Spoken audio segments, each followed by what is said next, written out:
Hello, welcome to Poetry Changes Lives, this book where poetry meets history with a thought for the day on top. Well, on this day in 1788, a remarkable Englishman was born, mad, bad, and dangerous to know, as his long-time friend and sometime lover, Lady Caroline Lamb, described him. Wouldn't it be wonderful to be known as mad, bad, and dangerous to know? Well, he was, of course, George Gordon Byron, known to his countless admirers, followers, and lovers as Lord Byron. And he's still highly popular today because his poetry is so amazingly passionate and the imagery is so exquisite, I think, anyway. Byron's life was just really one series of affairs he followed. He was driven by his passions, really, from a young age. He just about everyone he met, he sort of had an affair with, whether it was school friends, servant girls, his own close relations, um, society ladies, other people's wives, um, the poet Shelley. Gender didn't really seem to matter so much. As a result, he spent a lot of time living abroad because there were so many consequences of his um, rather reprehensible behaviour. But of course, he was wildly popular.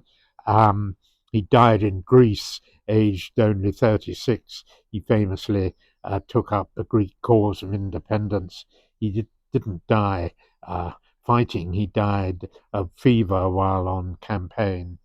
But though he obviously had a few shortcomings uh, in his morality, it doesn't stop him from being a wonderful poet. And I love his poetry. It's so sensuous and the imagery is so beautiful. I particularly like this poem. I've read it before on this channel, but I'm going to read it again. It's my favorite. She walks in beauty like the night, which was inspired when he met at a ball a young widow who was all dressed in black with silver diamonds and spangles in her hair. Just so beautiful, the imagery. Here it is. She walks in beauty like the night of cloudless climes and starry skies, and all that's best of dark and bright meet in her aspect and her eyes, thus mellowed to that tender light which heaven to gaudy day denies.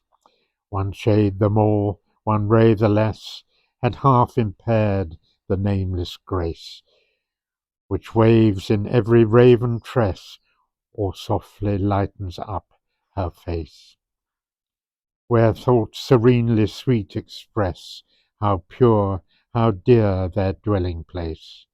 And on that cheek and o'er that brow, so soft, so calm, yet eloquent, the smiles that win, the tints that glow, but tell of days in goodness spent, a mind at peace with all below, a heart whose love is innocent. What a man Lord Byron was. I love his poetry, and I love he brought colour to a dull country at that time, and he still does so today. Today I reflect on the good in people rather than their faults. Thank you for listening.